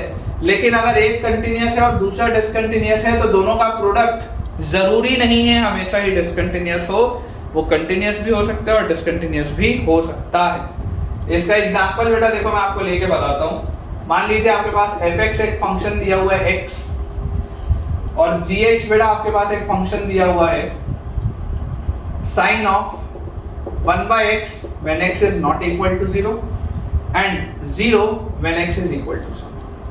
ये हमारे पास बेटा दो फंक्शन है, ठीक है। अब आपसे अगर बेटा मैं बात करके बोलूं कि आप मुझे बताइए कि इस आर्टिकल में देखिए fx तो at x equal to 0, at x equal to 0 fx तो कंटीन्यूअस है, कोई प्रॉब्लम नहीं है, fx तो कंटीन्यूअस है। और x equal to 0 पर आप देख सकते हैं बेटा, 0 पर फंक्शन की वैल्यू यहाँ पर 0 है, और 0 प्लस पर और 0 माइनस पर आप देखोगे तो ये ऑसिलेटिंग टाइप ऑफ डिसकंटिन्यूटी है ना, ऑसिलेटिंग टाइप ऑफ डिसकंटिन्यूटी है। 0 प्लस पे और 0 माइनस पे अभी आपने पढ़ा है, this is non removable type of discontinuity, अभी आप पढ़ के। तो यार ये वाला फंक्शन तो डिसकंटिन्यूअस है, x इक्वल टू 0 पर ये डिसकंटिन्यूअस है, ये तो कंटिन्यूअस दिया था। तो इन दोनों का अगर मैं प्रोडक्ट लूं, अगर बच्चों में fx into gx की बात करूं तो fx into gx क्या होगा, दोनों का product will be x sin 1/x और x into 0 is 0 for x not equal to 0 for x equal to 0। ये मैंने देखो दोनों का प्रोडक्ट लिखा। अब अगर आप दोनों के बेटा प्रोडक्ट की बात करेंगे तो आप जरा मुझे एक बात बताइए, 0 पर फंक्शन की वैल्यू क्या है, 0। 0 प्लस पर क्या होगा, 0 प्लस पर ये हो जाएगा आपके पास h sin 1/x, तो ये sin 1/x तो -1 से 1 के बीच में होगा, और h 0 की तरफ जा रहा है तो 0 into something is 0। और अगर बेटा मैं 0 माइनस पर बात करूं तो 0 माइनस पर मेरे पास आ जाएगा -h sin -1/h, ऐसा आ जाएगा। तो यहां से भी आप देख सकते हैं sin -1/h किसकी तरफ जाएगा, -1 से 1 की तरफ, और उसमें 0 मैंने मल्टीप्लाई किया तो ये भी 0 की तरफ जाएगा। तो 0 प्लस पर भी लिमिट 0 की तरफ जा रही है, 0 माइनस पर भी लिमिट 0 की तरफ जा रही है, फंक्शन की वैल्यू 0 पर भी 0 है। तो यार ये फंक्शन तो क्या हो गया, कंटीन्यूअस हो गया, ये फंक्शन तो कंटीन्यूअस हो गया। जबकि gx तो डिसकंटिन्यूअस था, x इक्वल टू 0 पर gx डिसकंटिन्यूअस था, fx कंटिन्यूअस था, लेकिन देखो दोनों का प्रोडक्ट क्या हो गया, कंटिन्यूअस। तो यही चीज बेटा मैं आपको समझाना चाह रहा था कि ऐसा जरूरी नहीं है, इट इज नॉट नेसेसरी कि अगर एक फंक्शन कंटिन्यूअस हो और दूसरा डिसकंटिन्यूअस हो तो दोनों का प्रोडक्ट भी डिसकंटिन्यूअस होगा, it is not necessary. Product continuous और डिसकंटिन्यूअस दोनों हो सकता है, उनका सम और डिफरेंस जो भी हमने थोड़ी देर पहले किया था, उनका सम और डिफरेंस 100% डिसकंटिन्यूअस होगा, ये बात श्योर है। ठीक है, एक एग्जांपल बेटा मैं आपको और देता हूं। ठीक है, इसी चीज को समझाने के लिए मैं आपको एक एग्जांपल और देता हूं, उससे आपको ज्यादा बेटर तरीके से बेटा ये कांसेप्ट क्लियर होगा। देखिए हमारे पास अगला एग्जांपल इसका दिया हुआ है, second example, fx is equal to cos of fx is equal to cos of 2x minus 1 by 2 into pi, cos of 2x minus 1 by 2 into pi। ठीक है, और हम बात कर रहे हैं एट x इक्वल टू 1। ये fx आपके पास फंक्शन है और gx बेटा जो है, gx function is bracketed x, gx function is bracketed x where this function denotes your greatest integer function, gx function is bracketed x। अब अगर बेटा मैं x इक्वल टू 1 पर बात करूं तो आपको पता है कि एक ग्रेटेस्ट इंटीजर फंक्शन जो होता है वो तो हर इंटीग्रल पॉइंट पे डिसकंटिन्यूअस होता है। ग्रेटेस्ट इंटीजर फंक्शन तो हर इंटीजर वाले पॉइंट पर क्या होता है, डिसकंटिन्यूअस होता है, ये बात तो आपको पता है। लेकिन अगर हम इस पे बात करें, इसको अगर हम बात करें तो x इक्वल टू 1 पर देखो क्या हो रहा होगा, 1 पर ये जा रहा होगा 2 minus 1 मतलब 1 by 2, 1 by 2 is cos of pi by 2, cos of pi by 2 तो 0 की तरफ जाता है x इक्वल टू 1 पर। और अगर मैं 1 प्लस पे या 1 माइनस पे बात करूं, मान लो अगर मैं 1 प्लस h पे बात करता हूं तो ये आ जाएगा 2 plus 2h minus 1 by 2 into pi और इसका cos, तो 2 minus 1 will be 1 और अगेन h अप्रोचेस 0 तो ये तो 0 की तरफ जाएगा, cos pi by 2 ये 0 आएगा। और अगर मैं 1 माइनस h रख लूं, ठीक है, 1 माइनस पर मैं अगर बात करूं तो मेरे पास आएगा cos ऑफ 1 माइनस रखूंगा तो 2 minus 2h minus 1 upon 2 into पाई। तो देखो h अप्रोचेस 0 पे, ये तो 0 की तरफ जाएगा, 2 minus 1 1 by 2 again cos pi by 2 0। तो आपको दिखाई क्या दे रहा है बेटा, आपको ये चीज इसमें दिखाई दे रही है कि यार x इक्वल टू 1 पर ये तो कंटीन्यूअस है, x इक्वल टू 1 पर ये वाला फंक्शन तो कंटीन्यूअस है और ये वाला फंक्शन डिसकंटीन्यूअस है। अब अगर हम बेटा दोनों के प्रोडक्ट की बात करें, fx into gx, एक कंटीन्यूअस है एक डिसकंटीन्यूअस है, x इक्वल टू 1 पर दोनों का प्रोडक्ट क्या होगा, bracketed x into cos of 2x minus 1 by 2 into pi। ये मेरे पास लिखा हुआ bracketed x into cos of 2x minus 1 by 2 into pi। ये pi भी इसी का आर्गुमेंट है ना, आप भले इसको अंदर लिख लो अगर डाउट हो रहा हो। तो देखिए सबसे पहले तो x इक्वल टू 1 पर क्या हो रहा होगा, x इक्वल टू 1 पर ब्रैकेटेड x 1 होगा और x इक्वल टू 1 पर 2 minus 1 1 by 2 cos pi by 2 cos 90 is 0, 1 into 0 is 0, x equal to 1 पर इसकी वैल्यू 0 आ गई। 1 प्लस पर क्या हो रहा होगा, 1 प्लस का ब्रैकेटेड 1 मल्टीप्लाइड बाय 1 प्लस पर ये आ जाएगा 2 plus 2h minus 1 मतलब 1 plus 2h by 2 again cos pi by 2 0 की तरफ जा रहा है, 0 आएगा, अभी हमने करके देखा था। और 1 माइनस पर 1 माइनस का ब्रैकेटेड क्या होता है, 1 माइनस का ब्रैकेटेड तो आता ही है 0। 1 माइनस अगर आप लिखोगे बेटा तो 1 माइनस का तो ब्रैकेटेड ही 0 हो जाएगा और 1 माइनस पर ये क्या हो जाएगा, 1 माइनस जैसे आप रखेंगे तो 2 minus 2h minus 1 मतलब 1 minus 2h h approaches 0 1 by 2 cos pi by 2 0 तो 0 into 0 ये 0 आ रहा है। तो यहाँ से मुझे क्या दिख रहा है कि x इक्वल टू 1 पर बेटा 1 पर ये जो फंक्शन है, देखो x इक्वल टू 1 पर इसकी वैल्यू भी 0 आ रही है और लिमिट भी जो है 1 प्लस पर और 1 माइनस पर एग्जिस्ट कर रही है और सेम आ रही है। तो आप देख सकते हैं कि यार दोनों का प्रोडक्ट तो क्या है, कंटीन्यूअस है। दोनों का प्रोडक्ट बेटा जो आ रहा है वो कंटीन्यूअस आ रहा है, ऑल्दो हमारे पास एक फंक्शन कंटीन्यूअस था और दूसरा फंक्शन डिसकंटीन्यूअस था। तो जब एक फंक्शन कंटीन्यूअस हो और दूसरा डिसकंटीन्यूअस हो तो दोनों का सम और डिफरेंस 100% डिसकंटीन्यूअस होता है, लेकिन बेटा दोनों का प्रोडक्ट कंटीन्यूअस भी हो सकता है। आपने पिछला एग्जांपल भी देखा, आपने इस एग्जांपल में भी देखा। मैं आपको एक लास्ट एग्जांपल और देता हूं इसी चीज का, फिर अगला आपको बेटा जो इंपॉर्टेंट पॉइंट है मैं लिखाता हूं। देखिए बेटा हमारे पास थर्ड एग्जांपल है इसी तरीके का, थर्ड एग्जांपल, हमारे पास है fx, मान लीजिए एक फंक्शन हमको दिया हुआ है that is x, and gx बेटा आपको एक फंक्शन दिया हुआ है दैट इज ब्रैकेटेड x, ठीक है। और मैं आपको बोलता हूं x इक्वल टू 0 पर आप चर्चा करिए। x इक्वल टू 0 पर अगर आप देखेंगे तो यार x इक्वल टू 0 पर fx तो कंटिन्यूअस है, एकदम सिंपल सा फंक्शन है, आसान सा। ब्रैकेटेड x डिसकंटिन्यूअस होगा, ये बात भी श्योर है कि ब्रैकेटेड x तो डिसकंटिन्यूअस होगा। अब अगर एक फंक्शन डिसकंटिन्यूअस है, दूसरा फंक्शन कंटिन्यूअस है, दोनों का प्रोडक्ट fx into gx, दोनों का प्रोडक्ट क्या आ जाएगा, x bracketed x। x bracketed x की अगर बेटा मैं चर्चा 0 पर करूं तो देखो 0 पर तो इसकी वैल्यू 0 आ रही है, 0 प्लस पर ये आ जाएगा 0 प्लस इंटू 0, अगेन 0 आ रहा है, 0 माइनस पर ये आ जाएगा 0 माइनस इंटू ब्रैकेटेड उसका -1, अगेन 0 आ रहा है। आप देख सकते हैं, देखिए लिमिट एग्जिस्ट भी कर रही है और फंक्शन की वैल्यू बराबर भी है उस लिमिट के, तो इस पर भी ये फंक्शन क्या हो गया, कंटिन्यूअस हो गया। ऑल्दो एक फंक्शन मेरे पास डिसकंटिन्यूअस था, देख लो ब्रैकेटेड फंक्शन है, 0 पर इसकी वैल्यू 0 आएगी, 0 प्लस पर इसकी वैल्यू 0 आएगी, 0 माइनस पर इसकी वैल्यू -1 आएगी। इसकी लिमिट ही एग्जिस्ट नहीं कर रही, limit does not exist, finite type, jump of discontinuity is 1, ये सारी चीजें हैं। लेकिन दोनों का जब बेटा मैंने प्रोडक्ट किया तो दोनों का प्रोडक्ट हमारे पास क्या आ गया, दोनों का प्रोडक्ट आ जाएगा x bracketed x that is a continuous function at x equal to 0, ठीक है।